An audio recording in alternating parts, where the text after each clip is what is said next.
सबसे पहले मैं डिस्कस करूंगा प्राइस कंपनसेटिंग वेरिएशन क्या होता है। तो चलिए शुरू करते हैं कि प्राइस कंपनसेटिंग वेरिएशन जो कि फर्स्ट मेजर है हिक्स के कंज्यूमर सरप्लस का, वो क्या है वो डिस्कस करते हैं। आपको ये समझने के लिए आपको सब्स्टिट्यूशन इफेक्ट वगैरह आने चाहिए, इंडिफरेंस कर्व अच्छे तरीके से आनी चाहिए। अगर नहीं आती तो आपको ये चीज समझ नहीं आएगी।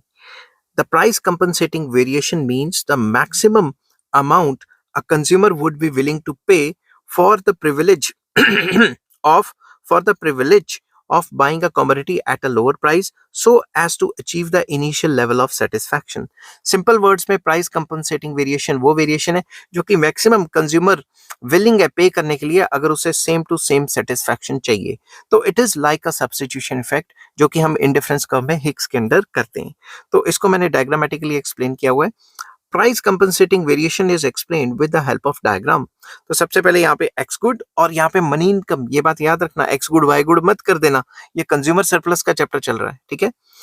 इन the given figure the price line is given by A B. ये जो है प्राइस लाइन है इनिशियल, ठीक है, साथ के साथ आप बनाते रहना, which is tangent to the indifference curve IC1 at point P।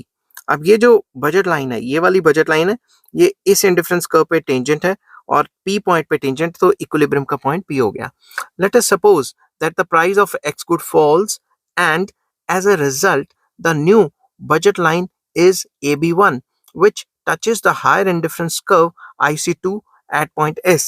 तो मान लेते हैं कि प्राइस गिर गया, पहले बजट लाइन ये थी, मान लेते हैं प्राइस गिर गया तो नई बजट लाइन ये होगी।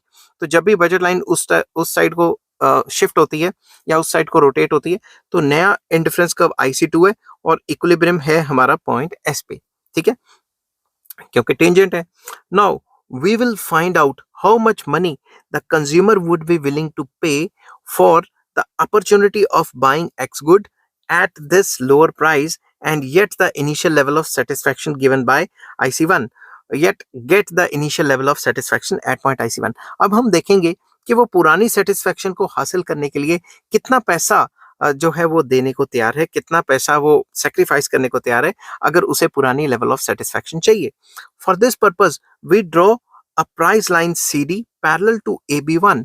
हम क्या करते हैं, ये जो बजट लाइन है या प्राइस लाइन है इसको पैरेलल नीचे शिफ्ट करते रहते हैं, तब तक करते रहते हैं जब तक पुरानी इंडिफरेंस कर्व जो IC है उसको टच नहीं कर देता।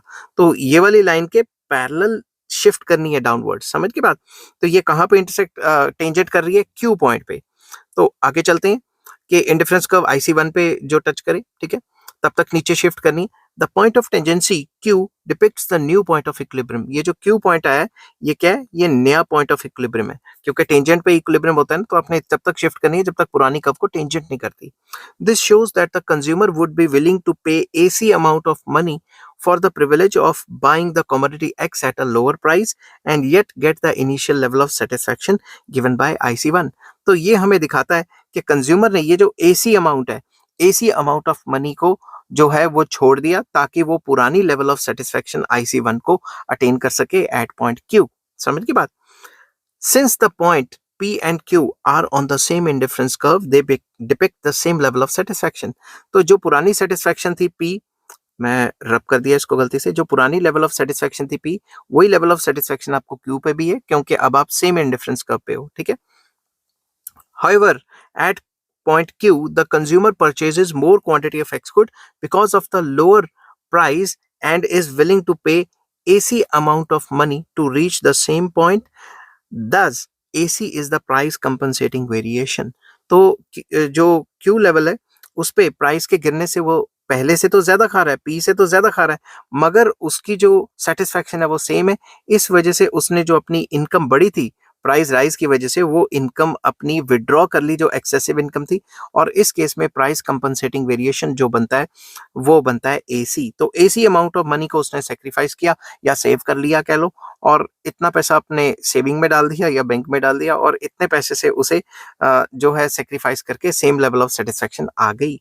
बट क्वांटिटी पहले से ज्यादा खा रहा है क्योंकि क्वांटिटी ऑफ एक्स गुड का प्राइस तो कम हुआ है ना। तो ये था आपका प्राइस कंपनसेटिंग वेरिएशन, ठीक है।